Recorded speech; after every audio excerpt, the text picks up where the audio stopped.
Hola a todos y todas, en este video vamos a hablar sobre el Plan Nacional de Eficiencia Energética 2022-2026.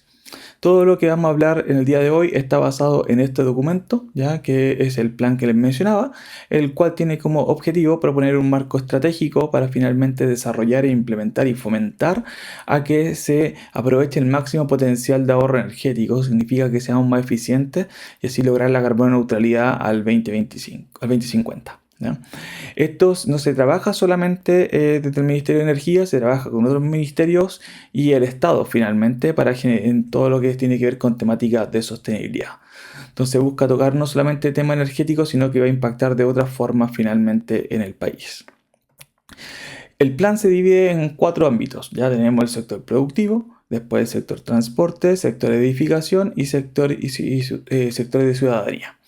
Y para cada uno de estos va a tener diferentes metas, ¿ya? ¿Por qué? Para poder llegar a cumplir una gran meta que tiene esta planificación, que la vamos a ver más adelante, porque lo primero que tenemos que hacer es entender unos términos relacionados a por qué es importante hacer esta eficiencia energética y cómo vamos a medir y cómo vamos a evaluar el impacto de estas acciones que vamos a implementar.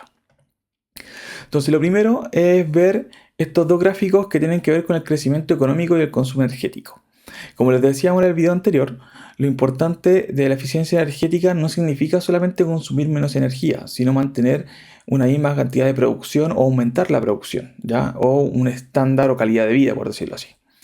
Entonces, estos gráficos comparan la situación de Chile con respecto a los países de la OECD, ¿ya? En el cual podemos ver que los países de la OECD, en línea verde, se puede ver que desde 1970 aproximadamente, ellos empezaron a desacoplar el consumo de energía final con respecto al Producto Interno Bruto del país.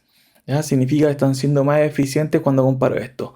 Están generando más riqueza, pero consumiendo un poco más de energía solamente.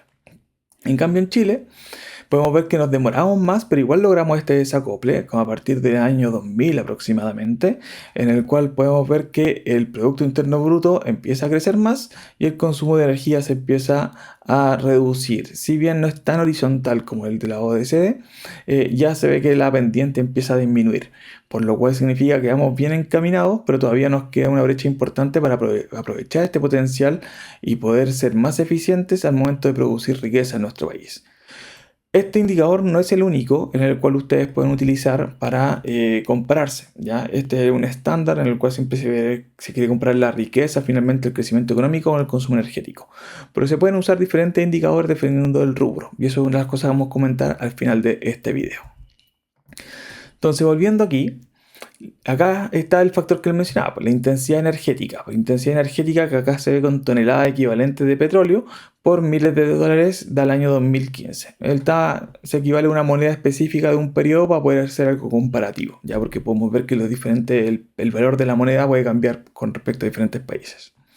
Entonces veamos que para los países que son de la OECD y la Unión Europea, básicamente este factor es menor que para lo que es el mundo y Chile, que es lo que estamos acá arriba. Si bien ambos tienen una tendencia a la baja, podemos ver que todavía nuestro indicador puede ser más bajo con respecto a los otros países. Tenemos una brecha comparativa que tenemos que trabajar, ¿ya?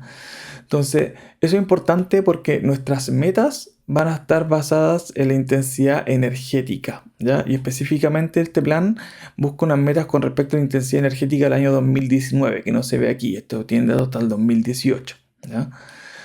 Entonces, ¿cuáles son estas metas? Hay tres una a corto plazo, mediano plazo y largo plazo. Pero la más importante para este plan, como es de 2022 a 2026, es la que está aquí, en el cual dice que queremos reducir un 6% de la intensidad energética finalmente al año 2026. Eso con respecto a la información que se tiene del año 2019. ¿Ya? ¿Y por qué esta es como la más relevante para el plan? Porque es el periodo en el cual este va a actuar. Pero sí traza que esto es un buen camino y en cual si se sigue implementando esto y después somos más ambiciosos con las metas, podemos llegar al año 2030 a tener un 15% de reducción de la intensidad energética y un 35% al año 2050. ¿Ya? Son metas bastante ambiciosas las cuales queremos como lograr. Pero el objetivo es avanzar, ¿ya? Eso es lo importante. Entonces, entremos en materia por cada uno de los sectores. Recuerden que estaba el sector productivo, ya teníamos también el sector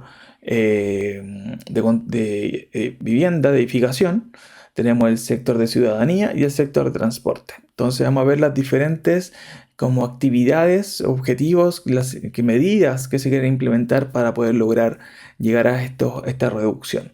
Hay algunas que van a ser más específicas en detalle y otras que van a ser como más genéricas. Y en todas siempre van a ver, y lo prefiero decir ahora porque se va a repetir bastante, que tiene que ver con el tema de educación y difusión de los resultados. ¿Ya? Es decir, este plan tiene como una medida importante no solamente realizar las actividades, sino hacer difusión de estas para que la gente se pueda como enterar finalmente. Entonces, veamos el sector productivo. Lo primero que menciona es que se quiere hacer una implementación de sistemas de gestión de energía en grandes consumidores, que esto ya lo veíamos en la ley. La ley nos pedía que los grandes consumidores tenían que implementar un sistema de gestión de energía. ¿Y por qué se hace esto? ¿Y qué es lo que se espera? Que hay una reducción de un 4 y un 25% de la intensidad energética de estos grandes consumidores al año 2026 y al 2050 respectivamente, y esto con información que se va a levantar con el año 2021. ¿Qué significa? Que al año 2021, el año 2021 se van a medir todo el consumo que tienen estos grandes consumidores, ¿ya? Y se va a sacar como su intensidad energética, que va a ser la cantidad de producción que tengan o de ingresos finalmente monetarios, partido por el consumo de energía. Entonces queremos que al año 2026 esto se reduzca en un 4%, significa que o consumen menos energía y mantienen el producto, o que aumente la producción manteniendo el consumo de energía o disminuyéndolo, ojalá valor este 4%. Esto al año 2026 y al año 2050 un 25%. Volviendo al sector productivo, lo otro que se quiere hacer es facilitar la implementación de sistemas de gestión de energía, pero para pequeñas y medianas empresas. La ley que vimos en la clase pasada no tiene como obligatoriedad para pequeña y mediana empresa. Entonces lo que se busca es que en estos 4 años fomentara que haya incentivos para poder implementar estos sistemas de gestión de energía. No es obligación, se van a evaluar qué métodos, puede ser que se haga un fomento con dinero aportando para cofinanciar la implementación de esto. No hay nada claro, solamente que tenemos que buscar medidas para facilitar esta implementación. Después dice actualización del estándar mínimo de eficiencia energética para motores eléctricos. ¿Ya?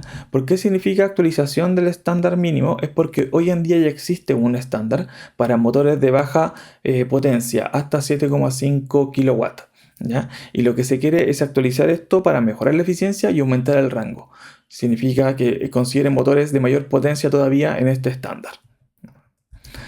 Después tenemos promoción de la electrificación de usos térmicos y motrices en la industria y la minería, que básicamente quiere sacar el combustible como fuente de energía en estos sectores y ver que se use más electricidad para todo esto. Entonces, cuando queremos quemar algo, ya no se queme, sino que se utilice algún sistema con bomba de calor o con sistema con electrificación para poder calentar finalmente y también mover los temas motrices. Entonces, antes de continuar con las medidas, veamos cuál es la proyección de intensidad energética que se espera que se tenga finalmente con las medidas que ya vimos y con las que vamos a ver, porque continúan, no son las únicas que están aquí. Entonces, hasta aquí tenemos nuestro consumo. El escenario base, el verde, significa cómo se proyecta que iría la intensidad energética sin implementar ninguna de las medidas que están acá, dejando que el mercado se regule como de forma automática, solita. Si ven, este baja porque se espera que la industria quiera ser más competitiva, por lo cual va a ser más eficiente. Pero si nosotros le fomentamos más y le metemos incentivo al tema, podemos llegar a la línea azul, que es bajar este plan, bajar esta intensidad en un mayor porcentaje. Lo cual acá el 2050 se espera que sea ese 35% que vimos inicialmente. ¿Ya? Entonces, esto es bien relevante porque tenemos que buscar que nuestras medidas vayan reduciendo y generando esta diferencia con respecto al escenario base, que es sin hacer nada, sin fomentar nada. Entonces, sigamos con el sector productivo. Otras cosas que se quieren realizar es el fortalecimiento de la formación de especialistas en eficiencia energética para los sectores productivos. ¿Qué significa? Que no nos sirve de nada decir vamos a cambiar la maquinaria, vamos a hacer que los nuevos instrumentos sean más eficientes, vamos a cambiar los combustibles por electricidad, sino que necesitamos que la gente que finalmente realice los proyectos, que opere la maquinaria, que opere la industria, tenga conocimientos de eficiencia energética. Entonces tenemos que ver cómo formar mejor a estos profesionales y técnicos que son claves para finalmente implementar la eficiencia energética. La eficiencia energética no se va a implementar solamente porque es un proyecto. Ya tienen que conocerlo y hay que generar ese conocimiento del capital humano. Entonces después se hace la elaboración de indicadores de eficiencia energética para los distintos sectores productivos. ¿Qué significa esto? Que queremos comparar el consumo energético de las diferentes industrias. Y para poder generar esta comparación necesitamos tener un punto en común. Y para que uno diga, no, mi indicador va a ser este, mi otro indicador va a ser este otro, yo voy a medir con respecto a la cantidad de, no sé, una empresa que exporta fruta. Por kilo de fruta exporto el consumo energético, otros pueden usar otros indicadores. Entonces, para dejar todo bien claro y homogéneo, se van a proponer indicadores de eficiencia energética para los distintos sectores productivos. Eso se pueden calcular y después los podemos comparar. ¿No? Eso es lo relevante.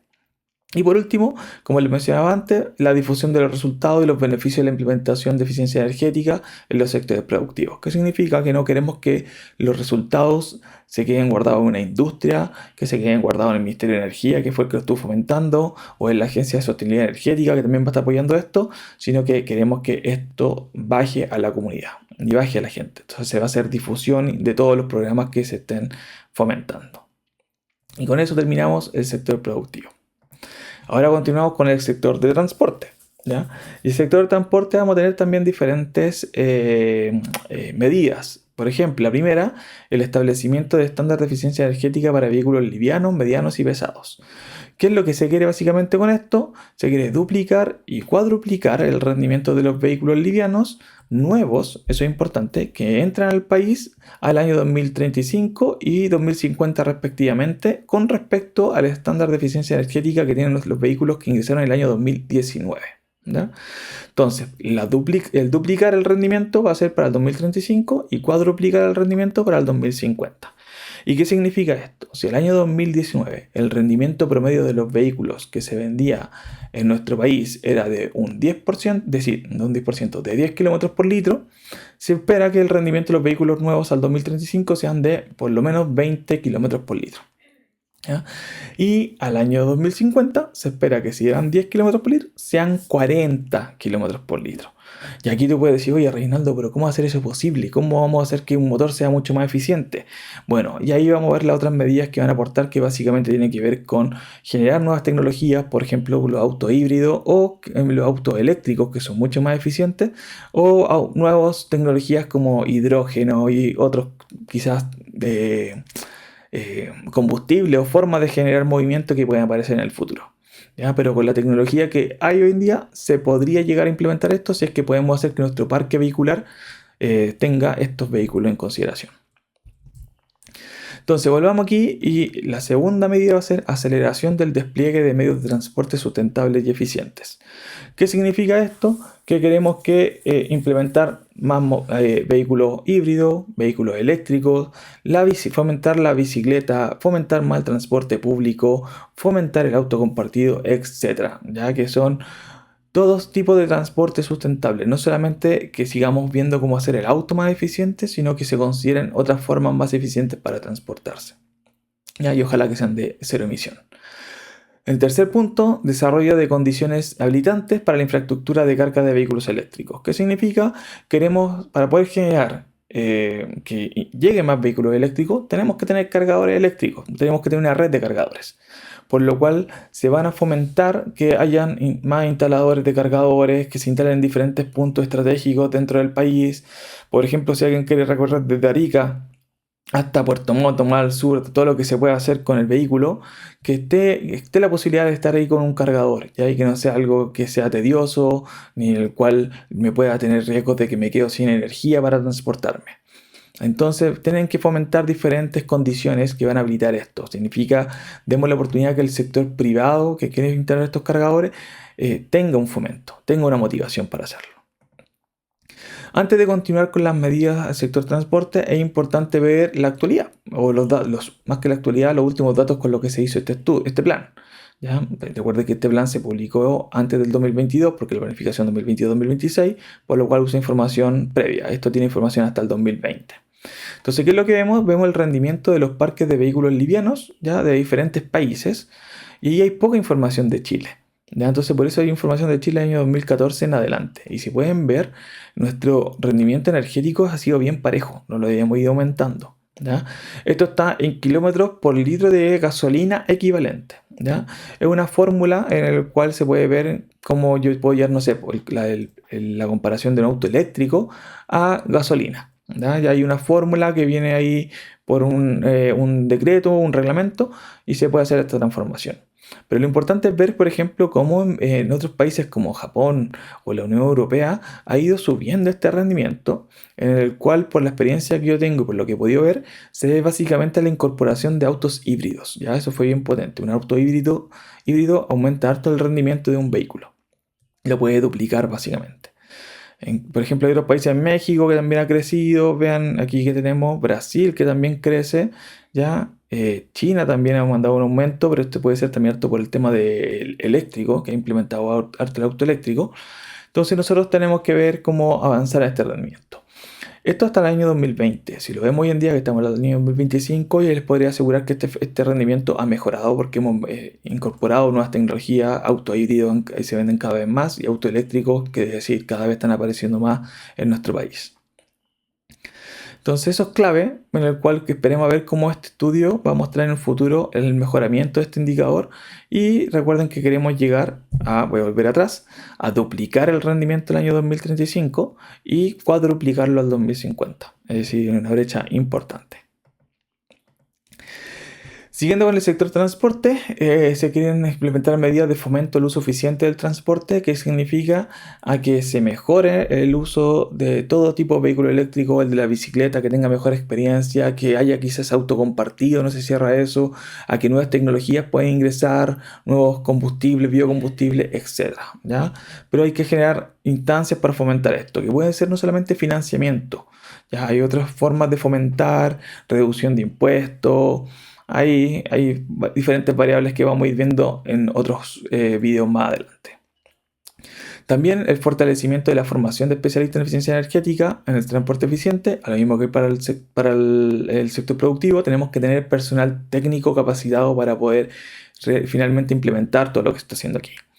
Hay que generar un impulso a la industria nacional mediante el fomento de investigación e innovación en el transporte eficiente y cero emisión. Esto es súper bueno, ¿por qué? Porque normalmente no se habla mucho de la investigación e innovación en las temáticas para poder crecer, como que intentamos copiar cosas que estén afuera. Entonces se quiere fomentar una cooperación finalmente con las diferentes universidades, centros de formación técnica e institutos profesionales, es decir, todo lo que es la educación superior, para implementar mejor el transporte eficiente. Y por último, también difusión de los resultados y los beneficios en el sector de transporte relacionado a eficiencia energética. No pueden quedarse todo esto un informe guardado en un cajón, tenemos que hacer difusión de lo que está ocurriendo para que la gente esté al tanto y sepa cómo ser más eficiente, que eso también es clave. Continuamos con el sector edificación. ¿Ya? En edificación vamos a tener diferentes medidas, creo que el que tenía más medidas, si no mal recuerdo, y está primero una actualización de los estándares de eficiencia energética de las edificaciones. ¿Ya?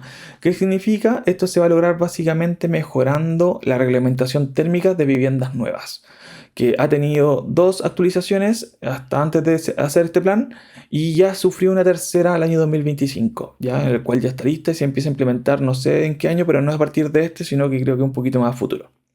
Pero ya está desarrollada finalmente. Entonces hay información nueva que tenemos que ir mejorando y aprendiendo en el futuro. ¿Y qué es lo que se busca? Es que las viviendas nuevas tengan un promedio de un 30% de ahorro al año 2026 y un 50% de ahorro con respecto al año 2050. ¿Ya? Y esto respecto a los consumos que tenían en el año 2021. Que si no mal recuerdo creo que fue cuando se implementaba la segunda modificación a la reglamentación térmica de la vivienda. ¿Ya? Después vamos a tener un impulso a la renovación energética del sector de edificación. Esto es básicamente lo mismo que antes, pero para edificios existentes. Entonces queremos que la edificación ya construida mejore su eficiencia y para eso se va a impulsar. ¿A través de qué? Pueden ser incentivos, pueden hacer un cofinanciamiento, unos fondos concursables. Ahí tienen que buscar el Estado cómo lo va a implementar, ¿ya? El gobierno finalmente. Después tenemos el fomento al reacondicionamiento térmico de viviendas existentes.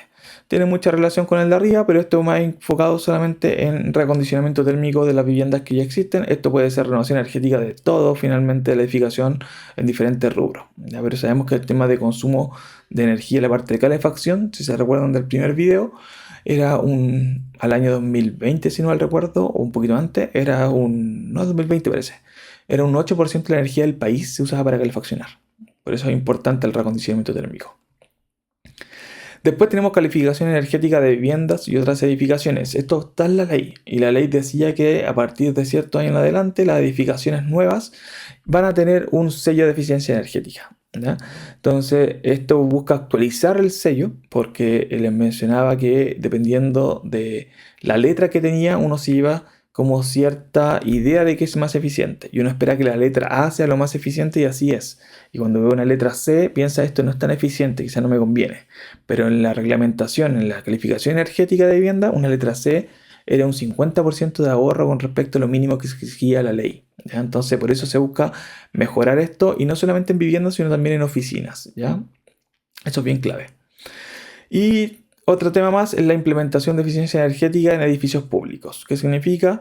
Todos los edificios donde estén los diferentes sectores públicos también tienen que implementar medidas de eficiencia energética. No le vamos a pedir solamente al sector privado que lo haga, sino que el sector público también tiene que mostrar con el ejemplo. Y en eso ha ido avanzando, para eso he estado levantando información con respecto a los consumos de energía que tienen en su edificio, para posteriormente ir implementando medidas de eficiencia energética. Otro tema más que hay en edificación, se quiere hacer una electrificación de los consumos de climatización en viviendas, ya que significa eliminemos de a poco todo lo que son los combustibles fósiles o la leña para climatizar. ¿Por qué? Porque los sistemas de calefacción eléctricos, por ejemplo bombas de calor, aire acondicionado, son más eficientes. ¿Por qué? Porque no transforman energía finalmente, lo que hacen es transportar energía. Cuando yo tengo 1 kilo o 1 litro de combustible, ese tiene una energía máxima que se va a obtener, que es cuando yo lo quemo y puedo tener un rendimiento de un 90, 95, 98%, etcétera, según cómo se realice finalmente el proceso de combustión. En cambio, las bombas de calor lo que hacen es transportar calor, ¿ya? En el cual toman calor de afuera y lo transportan hacia adentro para poder climatizar, o toman el calor que está adentro y lo llevan hacia afuera por cuando quieren refrigerar, bajar la temperatura finalmente de la parte interior de una edificación. ¿Ya? Entonces eso hace que sea mucho más eficiente y se pueden tener rendimientos del orden de 250 al 400% dependiendo de la tecnología. ¿Ya? Vean que eso nunca va a ocurrir con un combustible, porque no puede ser más de un 100%, no puedo sacar energía de otro lado. ¿Por qué? Porque se hace transformación al momento de combustionar. En cambio, cuando se hace una bomba de calor, se utiliza una bomba de calor, se hace un transporte de energía y por eso la eficiencia puede ser mayor a 1 finalmente. Continuando con esto, se quiere fomentar finalmente la habilitación de la energía distrital como alternativa de suministro energético. La energía distrital lo vamos a ver en un video más adelante, pero básicamente consiste en generar redes de cañerías como si fuese una red eléctrica, pero de tuberías donde se transporta calor o frío a través de un fluido. ¿Ya? Es algo súper interesante y que en otros países ya se ha implementado y funciona bastante bien. Básicamente los países más extremos del norte que sufren más de frío. Y así pueden calefaccionar bien sus viviendas. Entonces se quiere aprovechar toda esa experiencia y conocimiento de otros países para ver cómo implementarlo en nuestro país finalmente. Y hay algunos ejemplos que ya se han implementado en algunos condominios y en algunos edificios en Santiago y en el sur de Santiago, en el sur de Chile. ¿Ya?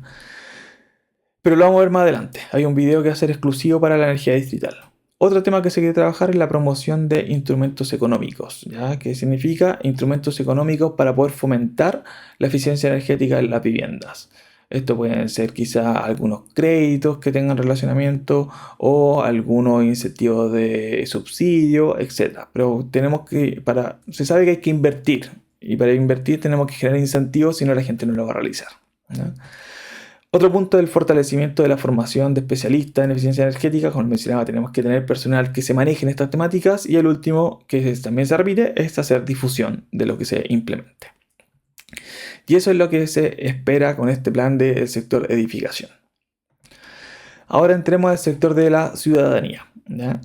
Y lo clave aquí es que la ciudadanía son las personas que finalmente utilizan todo lo que consume energía, ¿ya? Entonces eso es clave para poder que ellos se manejen en temas de eficiencia energética, que entiendan el concepto y que sepan la relevancia de hacer un buen uso de energía, ¿ya? Y eso es lo que se va a enfocar este punto. Harta capacitación, difusión, ya actualizar sellos. Entonces vamos a entrar viendo ahora cada uno de las medidas en detalle.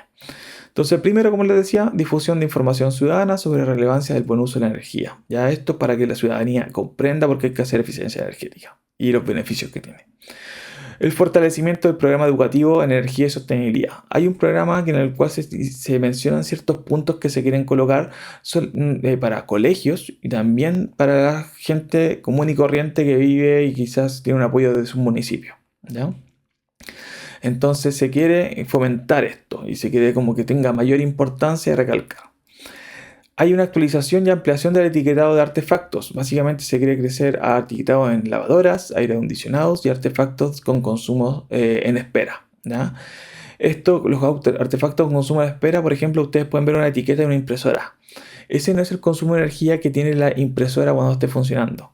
Es el consumo de energía que tiene la impresora cuando está en modo stand-by. ¿Por qué? Porque la impresora casi siempre pasa apagada, como la que tengo aquí abajito. Esa está ahí, pero está consumiendo energía. Si estuviese encendida estaría en stand-by y ahí estaría consumiendo una energía mínima. Los decodificadores, los routers también tienen un consumo de energía cuando están ahí típicamente funcionando. Y cuando yo le empiezo a utilizar más internet o veo más televisión, esos decodificadores suelen aumentar un poco su consumo, ¿ya? Entonces se quiere aumentar ese etiquetado y actualizarlo para que sean más eficientes. Y ya nos quedemos con letras que sean, no sé, la letra A, que ya puede ser más eficiente, puede ser que sea la menos eficiente hoy en día en el mercado. Así que tenemos que actualizar cómo calculamos ese consumo. Se quiere hacer difusión del etiquetado de eficiencia energética de los artefactos, que lo conozcan, que sepan cómo funciona. Por ejemplo, el de la televisión. La televisión tiene un etiquetado de eficiencia energética y te dice cuánta energía consume en promedio al mes. Pero ese etiquetado dice que esa es con ciertos supuestos. Por ejemplo, para la tele se dice que es con un consumo al mes, pero sí con un uso de la televisión de 2 horas al día. Y no sé ustedes, pero yo ocupo la televisión más de 2 horas al día normalmente. O también las pantallas pueden ser, ¿ya? Entonces hay que hacer difusión de cómo se está midiendo finalmente esto. Continuando con sector ciudadanía, está fomentar el recambio de artefactos eficientes. Entonces, ¿cómo vamos a fomentar a que la gente haga un recambio de sus equipos, ¿ya? Para que compre uno más eficiente, adquiera uno más eficiente y también hacerse cargo de la economía circular de estos equipos? Significa que no terminen solamente en la basura, como un residuo, sino que estos se pueden implementar en una cadena para poder recuperar los materiales valiosos que todavía están en esos equipos. Se quiere hacer una actualización y la ampliación de estándares mínimos de eficiencia energética para artefactos, ¿ya? En los estándares mínimos de eficiencia energética se refiere a que yo no puedo vender productos que tengan menor o peor eficiencia que lo mínimo que yo establezca. Por ejemplo, les decía que para los motores eléctricos, en el sector de industria, hay un estándar mínimo para los motores hasta 7,5 kilowatts. Entonces, lo que se quiere hacer con esto es mejorar estos estándares. Por ejemplo, el refrigerador ustedes pueden ver, van a un mall, alguna tienda, buscan por internet, van a ver que el mínimo que hay el más ineficiente es una etiqueta A. ¿Por qué? Porque el estándar mínimo de eficiencia energética de refrigeradores no permite vender refrigeradores B o menores de eficiencia. Entonces, cuando ustedes tienen el A, están adquiriendo el más ineficiente del mercado. Y está el A más, A más más, A más más más más más, no sé cuántos más le van a colocar. Por eso se quiere actualizar estos artefactos. ¿Y por qué se hace eso? Porque se quiere que al año 2035 el 70% de las principales categorías de artefactos y equipos que se venden en el mercado correspondan a equipos que tengan alta eficiencia energética. Y al 2050 que el 100% de los equipos que se vendan sean eficientes finalmente. Esta meta es muy ambiciosa y muy relevante, porque significa que el 2050 yo equipo que vaya a comprar sea eficiente, ¿ya? Significa que los ineficientes no se van a permitir y no se va a poder entrar. La ampolleta incandescente, que quizás muchos de ustedes no conocen porque hace años ya se eliminó, tenía un 90% de consumo de energía para generar calor y un 10% para generar electricidad. Cuando uno tenía que cambiar una ampolleta incandescente y estaba encendida, uno se quemaba los dedos. Y eso hoy en día no ocurre porque las ampolletas son de tecnología LED, en el cual usan un 90% de energía para iluminar y un 10% para generar calor, que tiene que ver con el proceso mismo de generación de luz que tiene la ampolleta LED. Entonces usted apaga una ampolleta LED y la pueden ir a cambiar al tiro. Está tibia, pero no se van a quemar los dedos, ya está un poquito más caliente. Entonces, eso es algo muy ambicioso porque queremos que aumentar la eficiencia de varios equipos, ¿ya? Y que sean como 100%. Algo que me gustaría ver si llegamos a esa meta. Y creo que algo es muy desafiante esta acción que se quiere implementar. Y también se quiere establecer un mínimo de eficiencia energética para televisores, secadoras, hornos eléctricos, hornos microondas y lavavajillas. ¿Qué significa? Que estos equipos que se están mencionando acá, a los ya mencionados, que era el refrigerador y otros más que tienen etiqueta, todos esos van a tener que ser 100% eficientes al año 2050 y un 70% tiene que ser eficiente al 2035. ¿Ya? Entonces ahí va a estar entretenido. Después de analizar el impacto de las ciudades inteligentes en la eficiencia energética. ¿Ya? Se habla bastante de que las ciudades en el futuro van a ser inteligentes, van a interactuar los diferentes equipos que vamos a tener el Internet de las cosas. En verdad eso ya está ocurriendo, ¿ya? Y eso se está implementando bastante con los temas de las cámaras, el tema de los medidores inteligentes, la inteligencia artificial que finalmente puede tomar decisiones, etcétera. Entonces, no se sabe muy claro, o no se sabía cuando se generó este plan, cómo eso podía implementar la eficiencia, cómo podía afectar la eficiencia energética. Por lo cual se dijo, se va a pedir básicamente hacer un estudio, analizar cuáles son diferentes hipótesis que podrían haber, cómo se podrían implementar, si en verdad es relevante considerar la ciudad inteligente en temas de eficiencia energética, etcétera. ¿Ya? Y por último, se busca una coordinación institucional con el fin de poder establecer una red de coordinación y cooperación permanente entre entre el sector público, el privado, la academia y la sociedad civil. ¿Qué significa esto? Que esto no se puede implementar solamente desde un lado, no le podemos pedir solamente a la industria que lo haga, no podemos pedirle que el sector público genere ciertas leyes y que la academia investigue por su lado y que la sociedad civil y organizaciones digan como nosotros queremos esta otra cosa. Tenemos que generar una coordinación entre todas para poder ir hacia un camino en conjunto. ¿Ya? Entonces esto es bien clave finalmente, porque si bien esto no te puede decir cuánto puede ser un ahorro importante, eh, va a ayudar a que se acelere más la eficiencia energética finalmente porque vamos a estar compartiendo información y poniéndonos de acuerdo, trabajando como finalmente somos un país. Bueno, y para poder ver en verdad si se lograron los objetivos, si se avanzó en esta temática, tenemos que generar medición y seguimiento. ¿Y cómo se va a generar esta medición y seguimiento? Con diferentes indicadores. Indicadores que están relacionados al consumo energético, al ámbito económico, para poder seguir la intensidad energética. Recuerden que finalmente la intensidad energética es algún consumo de energía por alguna unidad, por ejemplo, económica en este caso, o puede ser otro tipo de factor que esté bajo, pero es una división finalmente. Entonces, ¿qué variables se consideran como consumo energético? El consumo de energía primaria, el consumo de energía final, el consumo de energía por cada sector productivo. Ya en económicos tenemos el Producto Interno Bruto que puede usarse, el valor agregado bruto por actividad económica, ingresos disponibles para cada hogar, ¿ya? Y otros más que pueden estar. Estos son algunos ejemplos. La intensidad energética del país, la intensidad energética por sector, por el de industria, el de transporte, el comercial público residencial. Esos pueden ser como indicadores claves que se pueden utilizar. Y para eso las fuentes son el Balance Nacional de Energía que hace el Ministerio, las cuentas nacionales, información que entrega el Banco Central. Y estos son relaciones entre los indicadores de consumo energético e indicadores económicos. Significa que usar la fuente que está acá arriba para generar ciertas divisiones, finalmente razones y poder ver cuáles son los indicadores. Entonces, de esta forma es como se quiere medir finalmente el avance. El plan tiene más detalles con respecto a cómo se ve cada una de las metas, ¿ya? Pero no quiero entrar en detalle porque si no este video se alargaría bastante. Y eso con respecto al Plan Nacional de Eficiencia Energética 2022-2026, ¿ya? En el cual tiene diferentes metas que se separan en 4 sectores, como vimos: el sector productivo, el sector residencial, el de vivienda, sí, de edificación, el sector de ciudadanía y el sector de transporte, ¿ya? Hay más detalle en el documento para que ustedes lo puedan revisar, ¿ya? Pero aquí quisimos tocar los temas más relevantes. Y recuerden que esto lo que busca es que la intensidad energética de nuestro país, de Chile, al año 2026 sea un 6% menor con respecto a la que veníamos del 2019. ¿Ya? Eso no significa que vamos a consumir menos energía. Puede ser que consumamos más energía, pero que nuestro Producto Interno Bruto, nuestra eficiencia de producción va a aumentar. Es un escenario. Otro escenario puede ser como, mira, el Producto Interno Bruto no va a subir o sube menos, o puede hasta bajar, pero el consumo de energía tiene que bajar más, para que así podamos tener una disminución finalmente de este indicador. ¿Ya? Entonces esto es súper clave, porque con este plan no podemos asegurar un ahorro. Lo que podemos asegurar es que queremos ser más eficientes con respecto a nuestro consumo. Queremos usar mejor la energía. ¿Ya? Eso por este video, muchas gracias por verlo y continuamos con los siguientes, con las nuevas temáticas que vamos a ir viendo en adelante. Adiós.